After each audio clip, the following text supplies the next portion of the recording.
Assalamualaikum warahmatullahi wabarakatuh.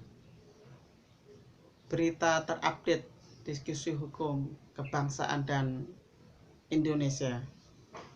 Salam buat rekan-rekan diskusi hukum dimanapun berada.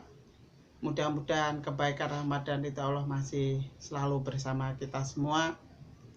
Mohon maaf baru bisa hadir dan menyapa rekan-rekan semua karena kemarin masih ada beberapa kesibukan dan juga ada beberapa hal yang harus dikerjakan. Kali ini saya berbeda untuk membedah setiap kasus ataupun setiap fenomena politik hukum kebangsaan dan Indonesia. Kalau biasanya saya setiap satu kasus saya bedah secara detail, akan tetapi mengikuti perkembangan dan dinamika yang sudah ada beberapa yang sudah saya jelaskan sebelumnya. Kemudian ada beberapa yang juga sudah saya jabarkan. Akan tapi dalam beberapa perkembangan dan dinamika di negara kita ada beberapa hal yang ada tambahan, kemudian ada berita-berita yang mengiringinya. Akan tetapi sebenarnya setiap ada beberapa berita ataupun permasalahan dalam kehidupan berbangsa dan negara ini, insya Allah saya pastikan biasanya kalau pandangan ataupun pendapat pendek selalu saya update di Twitter saya sebenarnya. Sebelum jauh saya tulis di media ataupun diminta jurnalis atau wartawan ataupun saya bahas di channel YouTube ini. Untuk menyingkat waktu dan ada beberapa hal yang ingin saya sampaikan berkaitan dengan berita-berita update yang sekarang juga ada beberapa penambahan. Bagaimana pandangan dan titik poin benang merah dalam pandangan saya? Yang pertama adalah bagaimana kita menyikapi perkembangan RUU HIP. Sebagaimana kita ketahui bahwa beberapa hari yang lalu surat presiden dari pemerintah sudah, kalau awalnya menunda untuk sementara, akan tetapi surat presiden sudah disampaikan kepada DPR dan memang dalam beberapa waktu bergulirlah dari RUU HIP menjadi RUU BPIP, yaitu Badan Pembinaan Ideologi Pancasila. Nah, titik poinnya sebenarnya seperti apa? Ini kan persoalan bagaimana antara yaitu haluan atau ideologi Pancasila kemudian berubah menjadi transfer ataupun menjadi sebuah badan. Artinya haluan yang berbicara konteks ideologi kemudian menjadi sebuah badan. Kalau kita katakan bahwa BPIP pun juga legalitasnya juga sudah jelas, sudah memenuhi dari legalitas, yaitu dibentuk melalui Perpres dulu UKPBIP. Sekarang akan ada niat dinaikkan menjadi level ke undang-undang. Persoalannya adalah seurgensi apakah ketika RUU HIP ini berubah menjadi RUU BPIP? Ini kan menjadi pertanyaan. Apakah norma hukum RUU HIP dimasukkan semua beberapa kepada RUU BPIP ini? Ataukah redaksional judulnya yang diganti? Ini harus kita kaji bersama. Saya berpandangan bahwa kalau semua norma hukum di RUU HIP yang ada 60 pasal itu langsung dipindahkan, saya pastikan saya dan teman-teman dan tentunya sebagian besar masyarakat akan menolak karena sudah banyak terjadi pergolakan dan inkonsistensi hukum di sana. Akan tetapi kalau ada perubahan dan penaikan level dari Perpres menjadi undang-undang Badan Pembinaan Ideologi Pancasila ini dalam kapasitas badan, saya rasa ini masih perlu didiskusikan lagi karena dalam sejarah kita dulu zaman Soekarno, Presiden Soekarno juga sudah ada TUBAPI, kemudian Presiden Soeharto ada BP7 dan di pemerintahan sekarang ada BPIP. Dalam konteks kelembagaan menjaga pemurnian Pancasila saya setuju. Akan tetapi kalau norma hukum HIP dimasukkan, ini menjadi persoalan. Nah, kita tunggu bersama nanti karena ini sudah memasuki tahap mau pembahasan karena supres dari pemerintah sudah diberikan. Kemudian yang kedua, kita coba mencermati berkaitan dengan adanya putusan Mahkamah Agung terhadap uji materi PKPU nomor 5 tahun 2019 khususnya pasal 3 ayat 7. Sebenarnya ini pengumumannya harusnya dikeluarkan pada tanggal 28 Mei 2019. Akan tetapi dalam beberapa waktu kemarin baru muncul dan sempat menghebohkan bagaimanakah sebenarnya legalitas presiden dan wakil presiden sekarang. Akan tetapi kalau kita mencermati bahwa uji materi ini kan cuma mempersoalkan persoalan suara terbanyak atau tidak pasangan presiden dan wakil presiden. Sebenarnya di pasal 6A ayat 3 dan ayat 4 konstitusi, kemudian juga ada beberapa putusan Mahkamah Konstitusi yang sudah ada sejak tahun 2014, khususnya uji materi pasal 159 dari Undang-Undang 42 tahun 2008 tentang Pilpres. Saat itu suara terbanyak ini sebenarnya sudah sah dan legal tanpa harus mempertimbangkan adanya minimal 20% suara di setiap provinsi dari minimal 50% plus 1 jumlah provinsi yang ada di Indonesia. Nah, yang menjadi persoalan adalah kenapa Mahkamah Agung baru mempublikasikan beberapa hari yang lalu. Itu yang pertama. Catatannya adalah sebenarnya presiden dan wakil presiden sekarang sudah sah, karena bagaimana sah dan tidaknya pasangan presiden itu ukurannya adalah dari konstitusi dan putusan Mahkamah Konstitusi sebagai, katakanlah dulu sempat ada sengketa Pilpres. Mahkamah Agung dan MK ini memang mempunyai domain yang berbeda, mempunyai uji materi yang berbeda. Tentunya ada beberapa dogma hukum yang sama, akan tetapi putusannya berbeda. Sebut saja berkaitan dengan proses peninjauan kembali ataupun siapa yang berhak untuk melakukan penyumpahan advokat di pengadilan tinggi. MK dan Mahkamah Agung ini juga memiliki beberapa pandangan yang tentunya ini menjadi persoalan ketatanegaraan kita, khususnya bagaimana menjadi inkonsistensi. Kita ingin menggunakan sudut pandang mana, kita ingin menggunakan perspektif mana, MK atau MA. Persoalannya adalah bagaimana sebenarnya KPU dalam legal standing untuk memposisikan suara terbanyak. Kalau sekarang saya rasa sudah sah dan clear, tidak ada masalah. Cuma yang menjadi persoalan bagaimana ketika nanti digunakan untuk legalitas tahun 2024 berkaitan dengan Pilpres ini. Apakah ada terjadi ketidakpastian atau vacuum of law? Nah, ini menjadi sebuah persoalan. Tentunya Undang-Undang Pemilu nomor 7 tahun 2017, kalau memang DPR adalah sebagian dari open legal policy, bagaimana menafsirkan putusan MK ini dapat dijabarkan secara detail, kemudian bagaimana suara terbanyak itu, sehingga KPU dalam mengeluarkan PKPU nanti juga sangat berdasar dan sangat jelas, sehingga tahun 2024 nanti tidak dipertanyakan, tidak mempertanyakan legalitas pasangan presiden dan wakil presiden sendiri itu, dan kita masih mengikuti perkembangannya. Kemudian yang ketiga, saya coba ingin membahas berkaitan dengan sebenarnya bagaimana perkembangan pandemi virus corona ini. Sampai sekarang dan detik ini tentunya masih belum berakhir, dan tentunya kita harus tetap waspada, tenang dan hati-hati. Bagaimana mungkin per 20 Mei sebenarnya protokol kesehatan dari Kemenkes RI nomor 328 yang kemudian beberapa waktu lalu direvisi, ada pergantian istilah ODP, PDP dan sebagainya. Artinya bagaimana kita mengawal pandemi ini mengikuti protokol kesehatan yang sudah dikeluarkan oleh Kemenkes RI.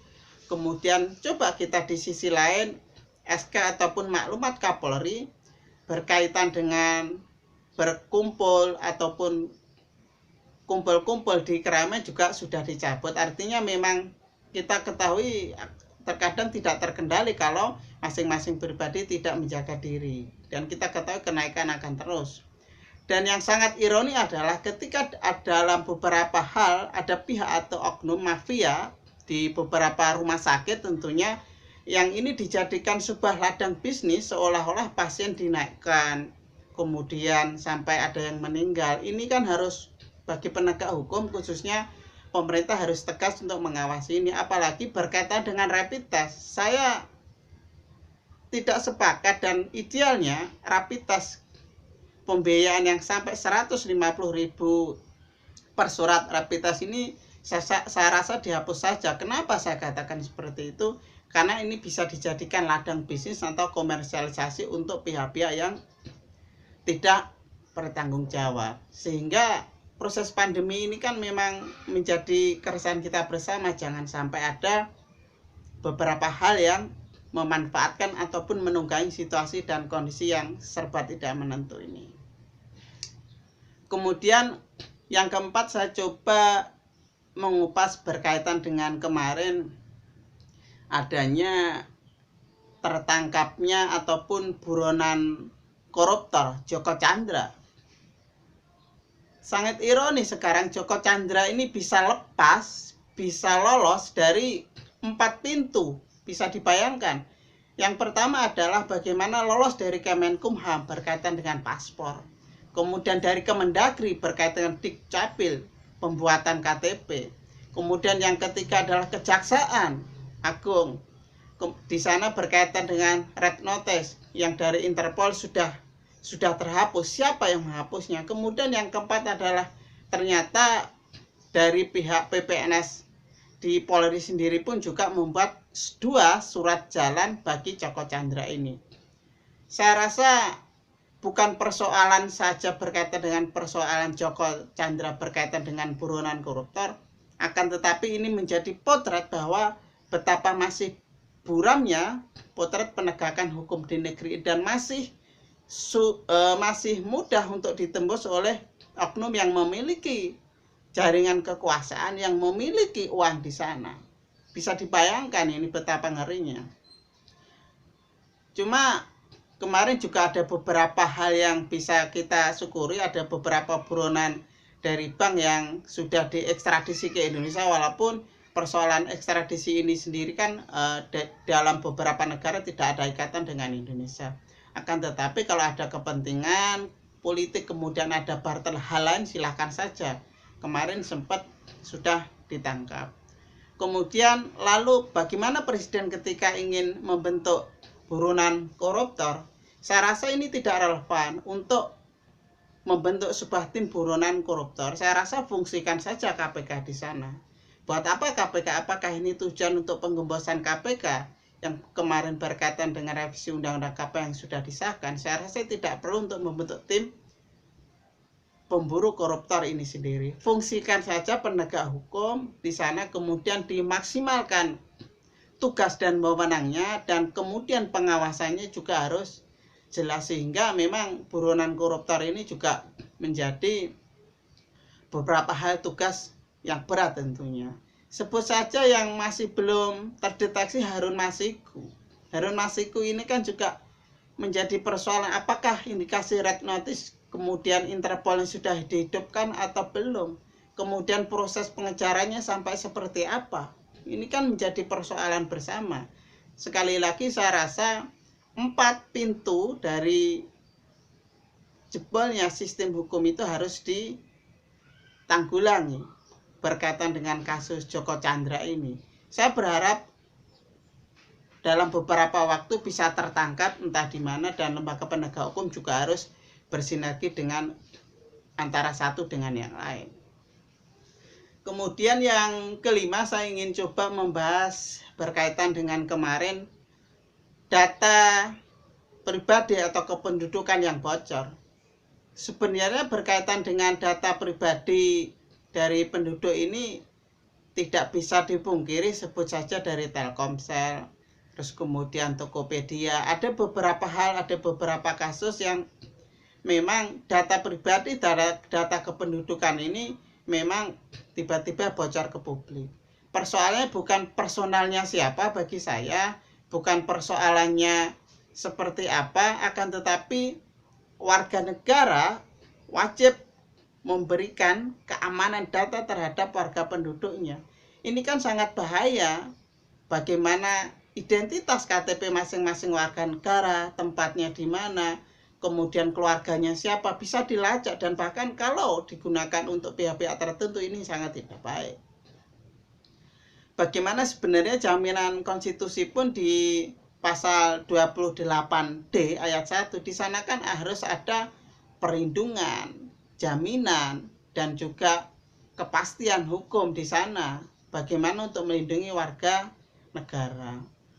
Dalam hal ini harus ada hubungan kausalitas antara negara dan warga negara berkaitan dengan data kependudukan ini. Ini yang penting bagi saya, karena ini juga bahaya juga, apalagi ini mendekati pemilu kada yang akan diselenggarakan akhir tahun 2020 ini, nanti juga persiapan walaupun masih jauh di pemilu 2024. Kemudian yang terakhir, saya ingin mencoba kemarin menjawab beberapa pertanyaan rekan-rekan semua berkaitan dengan bagaimana kemarin Presiden ingin membubarkan sebuah lembaga. Sebenarnya indikasi pembubaran lembaga oleh Presiden ini sebenarnya sudah diwacanakan ketika kemarin ada indikasi kemarahan Presiden pada rapat kabinet dalam beberapa waktu yang lalu, kemudian dalam beberapa hari kemarin juga diupdate lagi.